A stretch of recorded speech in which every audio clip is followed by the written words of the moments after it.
अमावस्या की काली रात थी। लंका की भूमि पर एक घना कोहरा छाया हुआ था। राजमहल के अंदर दियों की रोशनी टिमटिमा रही थी और महल के सबसे गुप्त कक्ष में एक अजीब घटना घट रही थी। एक वृद्ध ऋषि, जिनकी आंखों में युगों का ज्ञान था, राजा रावण के सामने खड़े थे। राजन, क्या आप सच में जानते हैं कि आपका अंत निकट है? वृद्ध ऋषि की भारी आवाज गूंज उठी। रावण ने मंद मुस्कान के साथ कहा, मैं काल को परास्त कर सकता हूं। मुनिवर, मुझे अपने ज्ञान और तपस्या का अभिमान है। क्या आपको लगता है कि कोई मुझे हरा सकता है? लेकिन ऋषि ने सिर हिलाया और कहा, राजन, इतिहास वही याद रखता है जो सत्य को स्वीकार करे। क्या तुम जानते हो कि तुम्हारी हार का कारण तुम्हारा अहंकार ही होगा? यह सुनते ही रावण की आंखों में क्रोध की ज्वाला जल उठी। उसने तुरंत सैनिकों को ऋषि को बंदी बनाने का आदेश दिया, लेकिन अगले ही क्षण कुछ ऐसा हुआ जिससे पूरी सभा सन्न रह गई। ऋषि अचानक लुप्त हो गए और हवा में गूंजती एक रहस्यमयी आवाज आई, रावण, तू कौन है? एक महान विद्वान या दुष्ट राक्षस? इतिहास तुझ पर न्याय करेगा। अतीत की परछाइयां। रावण सिर्फ एक योद्धा या तानाशाह नहीं था, बल्कि वह एक अद्वितीय विद्वान था। उसने वेदों, पुराणों और तंत्र मंत्रों का गूढ़ ज्ञान प्राप्त किया था। वह महादेव का परम भक्त था और उसने शिव से अमृतत्व का वरदान प्राप्त करने के लिए कठोर तपस्या की थी। किंतु एक घटना ने उसके जीवन की दिशा बदल दी। यह घटना थी उसकी बहन शूर्पणखा का अपमान। शूर्पणखा का नाक काटा जाना उसके सम्मान पर गहरी चोट थी।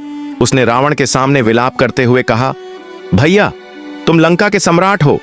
क्या तुम्हारा सम्मान इतना तुच्छ है कि कोई इसे इस तरह रौंद सकता है? रावण का हृदय क्रोध से जल उठा। उसने प्रतिशोध की आग में सीता का हरण किया। लेकिन क्या यह केवल बदला था या इसके पीछे कोई और रहस्य छुपा था? सीता हरण, प्रतिशोध या एक रहस्यमयी योजना? रावण ने सीता का हरण किया, लेकिन उसने कभी उन्हें छुआ नहीं। उसने उन्हें अशोक वाटिका में रखा, जहां कोई भी उन्हें अपवित्र नहीं कर सकता था। कहते हैं कि रावण को भविष्य का आभास हो चुका था। उसने अपने ज्ञान से यह जान लिया था कि राम कोई साधारण मानव नहीं है, वे स्वयं नारायण के अवतार हैं। लेकिन तब एक बड़ा प्रश्न उठता है, अगर रावण इतना विद्वान था तो उसने स्वयं अपना नाश क्यों चुना?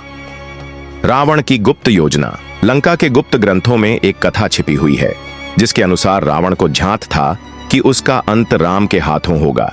लेकिन उसने यह भी जाना था कि यदि उसे मोक्ष प्राप्त करना है तो उसे भगवान के हाथों ही मरना होगा। इसलिए उसने एक ऐसी योजना बनाई जिससे वह मोक्ष प्राप्त कर सके। उसने सीता का हरण केवल इसीलिए किया ताकि श्री राम स्वयं लंका आए और उसका वध करें। रावण के दरबार में विद्वानों ने उसे समझाया, राजन, आप श्री राम से क्षमा मांग सकते हैं, वे दयालु हैं। लेकिन रावण ने गर्व से उत्तर दिया, मैं दानव नहीं, एक तपस्वी हूं। मैं अपने कर्मों का फल स्वयं चुन चुका हूं। मेरी मृत्यु ही मेरा मोक्ष होगी। युद्ध का अंतिम क्षण। राम रावण युद्ध के अंतिम क्षणों में जब रावण भूमि पर गिर पड़ा, तब श्री राम ने लक्ष्मण से कहा, लक्ष्मण, जाओ और रावण से ज्ञान प्राप्त करो, वह महाज्ञानी है। लक्ष्मण रावण के पास गए, लेकिन अहंकार में खड़े रहे। रावण मौन रहा। जब श्री राम स्वयं गए और उनके चरणों के पास बैठ गए, तो रावण ने अपनी अंतिम श्वासों में कहा, जो कुछ भी सीखना है सदैव विनम्र होकर सीखो। यह मेरा अंतिम उपदेश है। रावण, महाज्ञानी या राक्षस?